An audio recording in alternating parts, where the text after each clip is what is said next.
So now, spoiler alert for those who did not venture to compare the film version to the stage version or see the sequel entitled Love Never Dies. And I would say that unfortunately, in over 30 years that the Phantom has been playing, Andrew Lloyd Webber started taking bad choices. And I would say that three bad things happened to this musical that perhaps will mar its greatness. Hopefully not, but they really need to be addressed. The first thing was the film version. And I will give you again the link to a very interesting video essay by Lindsay Ellis, why she hates this film. And I think there are lots of faults in this film, and especially in the way it diverts from the stage version. I think the stage version was really good, and well, it had a little some it has some problems. We won't go into that, but the film version multiplies those problems. The main problem is, of course, making Christine almost a child and not a young woman, and making the Phantom very handsome man who cannot sing. I don't know what else to say. The Phantom who cannot sing. Gerard Butler is a very handsome man, and definitely in 2004, he was in his prime. He looks spectacular. He doesn't sing a bit. And the fact that he looks so handsome is actually detrimental to the character of the Phantom, who's supposed to be ugly. This is something that happened to Sweeney Todd when Johnny Depp played him. But this is the same problem on steroids. Because you have the angel of music who's supposed to be the ugliest man in the world with the most beautiful singing voice ever heard, who is a very handsome man with a slight facial problem, like a bad sunburn, and he wears a wig on top of that. Why on earth does he wear a wig? Is he so vain? And he cannot sing to save his life, really. So I'll give you the link to the whole essay on that.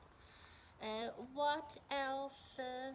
They make him a stalker. They make him really um, stalk Christine ever since her childhood, which is not in the original novel, which is not in the original musical.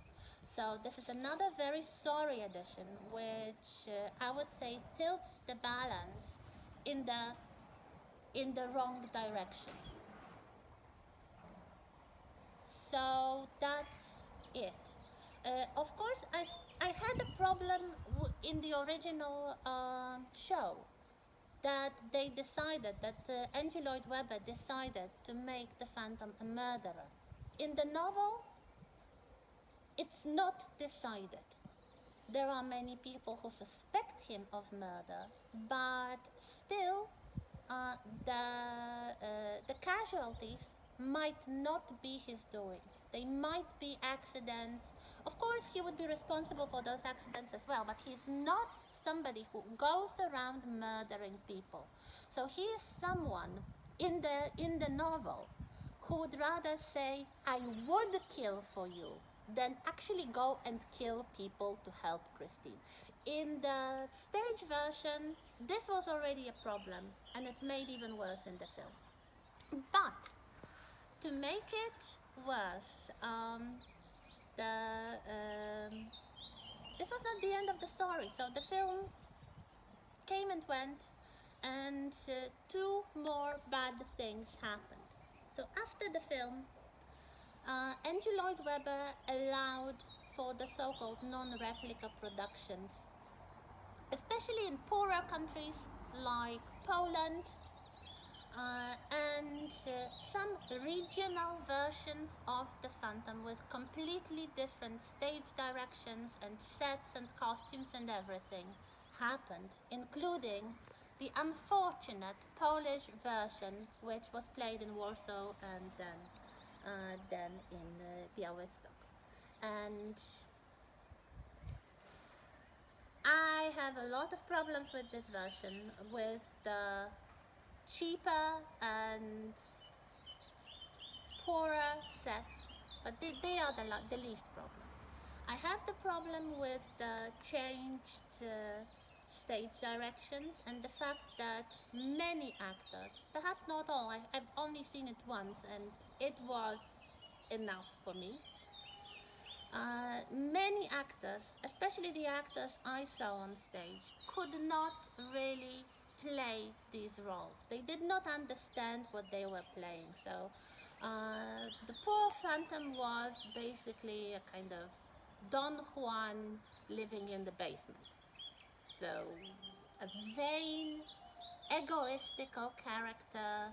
Well, you can see him like that, but why? If there are more interesting interpretations available. And the worst thing about this version is the Polish lyrics. The translation, the official translation of the Polish lyrics is the worst I've ever seen on stage. And don't get me started, I could actually dissect it before you, but don't have time. Because there is another thing which Andrew Lloyd Webber did in 2010, and this is the dreaded sequel entitled Love Never Dies. I would say, probably not incidentally, this phrase was used as a commercial advertising for Francis Ford Coppola's Dracula, which I already mentioned. So the story about the vampire falling in love and all that.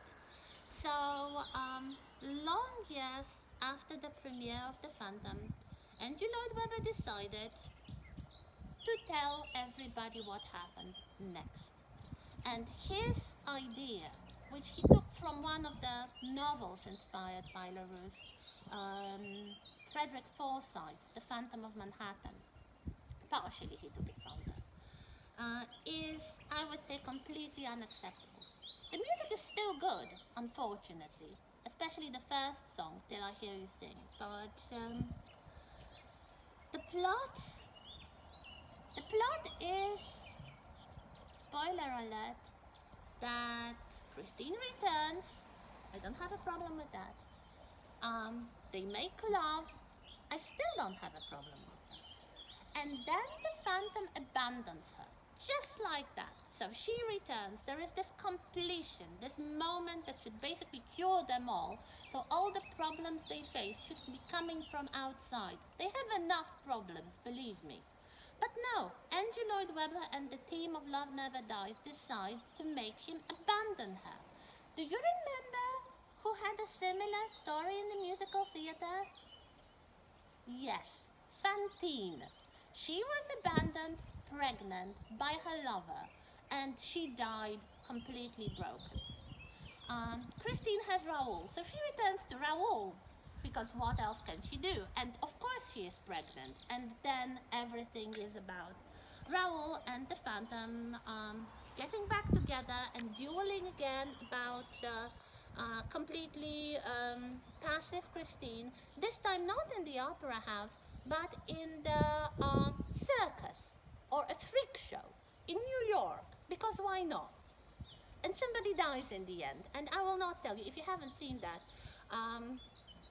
If you still feel brave enough, go and watch it. The stage design is interesting, but this was panned by the critics, and I think very rightly so.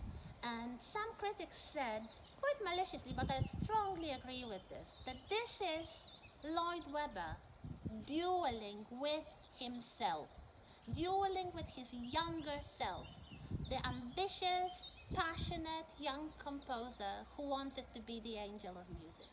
And now, 30 years on, he's just embittered. He divorced his Christine, so he wants to take revenge on everybody from the first original masterpiece. I think it's best left forgotten or perhaps seen as a kind of bad dream of one of the characters, probably Raoul de Chagny. But yes, here we go. So it happens. So if you feel distressed by all those um, unnecessary additions, what I would suggest is go back to the original novel.